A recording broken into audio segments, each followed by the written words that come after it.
Can you believe we are in August already? So excited to bring you this market update because there's so much news and statistics and headlines flying around. And as always, most of them are just used for fear mongering. And the honest truth is we may be in a recession, we may not be. Stay tuned, maybe we'll talk about it.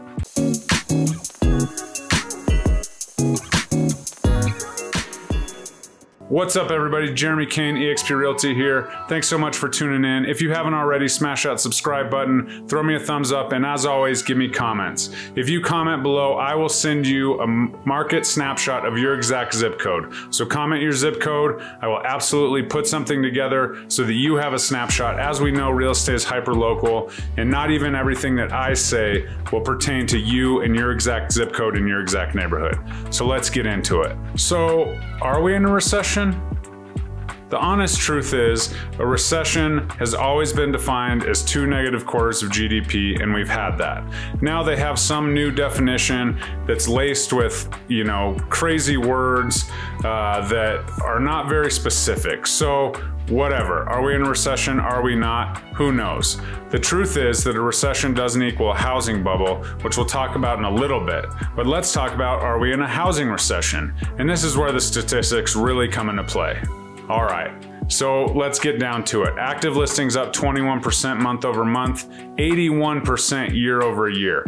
This is a crazy number, but again, when we're dealing with percentages, as we go through this, you gotta understand what the raw data means. And the honest truth is, we have been in such a starvation of active inventory in our market that these numbers are shocking, but they do not mean doomsday.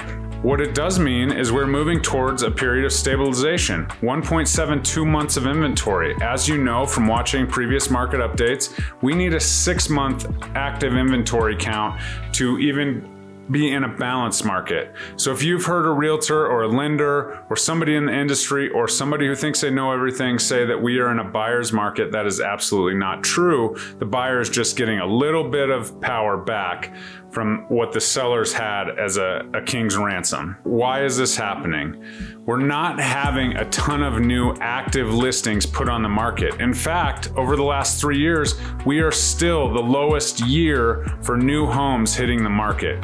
Why is that? People are really just seeing what happens. They know that a recession is here, or maybe it will be here, or they don't know, but they do know that they have a little uncertainty in the job department, and the stocks obviously are pretty uncertain at this stage. So people are kind of taking a break. And let's be real, no one wants to trade a similar size mortgage into a new home and have the same mortgage amount but have their monthly payment be up $500. And that is a result of the higher interest rates that we've talked about. They have settled a little bit, but they are not at those record lows where everyone over the last 3 years has either bought a new home or refinanced to take advantage of those record bottom feeding interest rates that we had. So as people kind of take a look and take a step back, less people are putting their homes on the market. What we did see is that we had a close to list price that lowered just a little bit. From 103%, we're always 103, 104, and now we're just above 100%, coming in for last month at 100.81% close to list price. This means that there are far less bidding wars. The interest rates, the higher prices have suppressed demand a little bit, including the summer distracted period, which I think is another key as we really take advantage of those summertime activities and things with our families, since we got that all taken away in 2020 and 2021. So when we talk about a housing bubble and we talk about the market restricting, let's really sit back and look at the actual median and average home price. And those did retract a little bit. This is not unnormal for a seasonal, at the end of summer, for the home prices to stop climbing and draw back a little bit. The median home price for the Denver metro area came in at 2.5 and the average dropped to 3%. So they're 2.5% less on the median, 3% less on the average. So home prices did come back a little bit. And a lot of that has to do with, overpricing and, no bidding wars, right? So we're not having to compete with a bunch of offers and you know, as you've seen, it's just different for real estate agents right now. Their pricing strategy needs to be dialed in. Their experience really comes to play here. And so if you're rolling in and you haven't had a listing since February or March, and you know, maybe this agent hasn't had a listing and they're saying, this is how we price it, let's go. There's a shock factor when you get 0 showings or 5 showings. That's very common for great listings in this market. As we continue to see that slowdown, everyone was kind of scared away for the interest rates when they went crazy in the middle of June, and now they're slowly trickling back, but some people are unaware because no one's reporting on it. So as we continue to regain and refill that buyer demand, that will absolutely come. As the rates go down, the buyer demand will come back. As seasonality and, you know, the spring hits next year, we're gonna see buyer demand. Life does happen and people do need to buy homes. I've gotten more calls today than, you know, the last couple months, just asking questions. And so you can kind of feel that the buyer pool's kind of starting to get the hint. The interest rates are coming down a little bit and they're coming back. But the honest truth is they didn't all disappear, because homes are still moving. And as we had that slight, you know, lowering of the average and median home price last month, keep in mind that the median home price is still up 11% year over year. And the average appreciation is at 15.4% year to date, something that is absolutely still well above our average of 6% in the 11 county Denver area. So really, is it just the perspective that we need to take a look at? We're sitting here saying there's a housing crash and all this stuff and recession and this, and the home prices, your home has appreciated 15.4% this year. That is absolutely insane if you really think about it. But it is a little bit different than July of last year, where we're sitting at a year-to-date number in the 17% range. So that's just a little perspective, but still well above the average. Again, if you owned a home over the last year, you made well over the average income in your house, not your job. And so that's something that we really need to focus on, and always have perspective. When you hear these numbers and you hear these percentages and you hear these drops and you hear all these stories, that we're still sitting at record appreciation, not record high, but you know, it's pretty good. 15% gain in appreciation in 7 months is a damn good thing. So when we really step back and look at it, this is just the market we have been all asking for. There's a little more opportunity for the buyers, right? The sellers are still, you know, happy because they're gaining record appreciation, but the buyers are the winners right now in this market. And 2 months ago on my market update, I told you, I said, the buyers that have little to no cash for down payment are gonna be the winners as this market cools off. As people kind of take a look and, you know, realize what's going on, those first-time home buyers are now able to get in. There's a loan program where you can it's called a piggyback loan, and you can get a first, a second, and a third. The second and third can help with down payment assistance and with closing costs, while your first mortgage obviously covers your mortgage. And so those things are all happening, and they may cost a little more in the interest rate department, but sellers are willing to look at that. FHA buyers, VA buyers.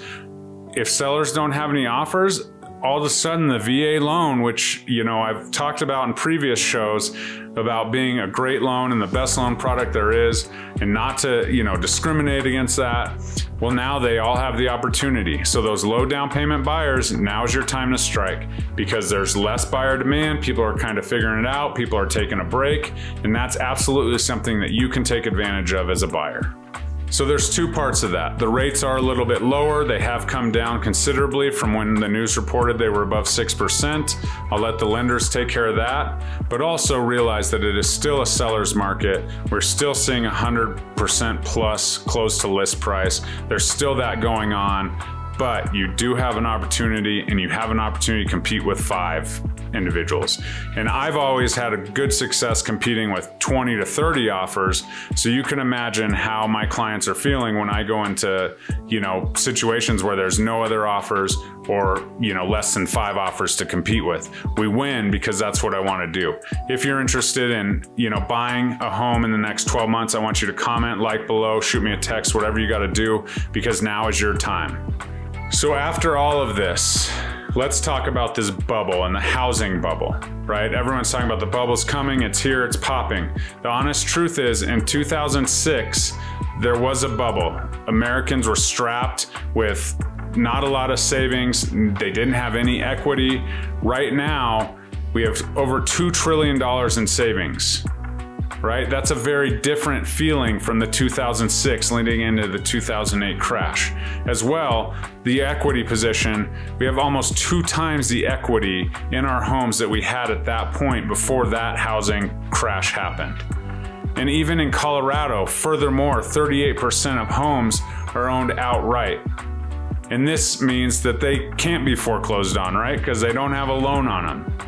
And of those, we only have 1.7% delinquency rate and a 0.1% foreclosure rate. And that's coming off the foreclosure moratorium of COVID. So understand that because we have so much equity, we may lose a little bit of the monopoly money, but understand if you get in trouble, you have to pay that mortgage or you have to call me, because we need to figure that out. And we need to get you out and save you that equity. Some people, could lose $100,000, $200,000, $300,000 in equity if they just walk away and say, hey, I can't make these payments. That's life-changing money. So if you are in trouble, you are affected by the recession or whatever they're gonna call it, then please reach out, because that's a huge opportunity to take that money, liquidate it, get back on your feet, and maybe get back into the market at a later date. And here we go, right? Here's your spring 2023 market prediction.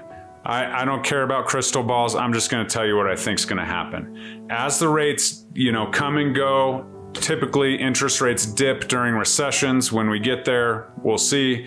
And what's going to happen when that happens is those industrial investors, those mom and pop investors, and those people that are serious and well prepared to get into the market and take advantage of those dips will absolutely do so. So demand will spike as the interest rate dips in and out. And as that demand spikes, we need inventory. And I'm gonna tell you right now that, like I said earlier, no one's trading in the same size mortgage for a $500 more a month payment. And that's gonna be the thing. Sellers are gonna sit around and hold and wait to see how the recession plays out, so our inventory will be affected. Home builders are still strapped with supply chain issues. And as we continue to move through this part of our economy and this season, I think that next spring is gonna be a high demand. Buyers that gave up because interest rates went up, they'll kind of wake up from their hibernation, they'll be ready to go. People will be sick of renting, those rent prices will increase based on those higher interest rates for those investment loans over the last 3 or 4 months. And as that rent increases, when that lease comes up, buyers are gonna be like, okay, it's time. And now they're gonna be strapped with more demand, more competition. And this is gonna be something that defines our 2023 market, in my opinion. Hey guys, Jeremy Kane, EXP Realty, always trying to keep you in the know. As always, please like, comment, subscribe. Look forward to hearing from you, and let me know if you want that specific zip code market snapshot. Would be happy to send it to you. Have a great day. Bye-bye.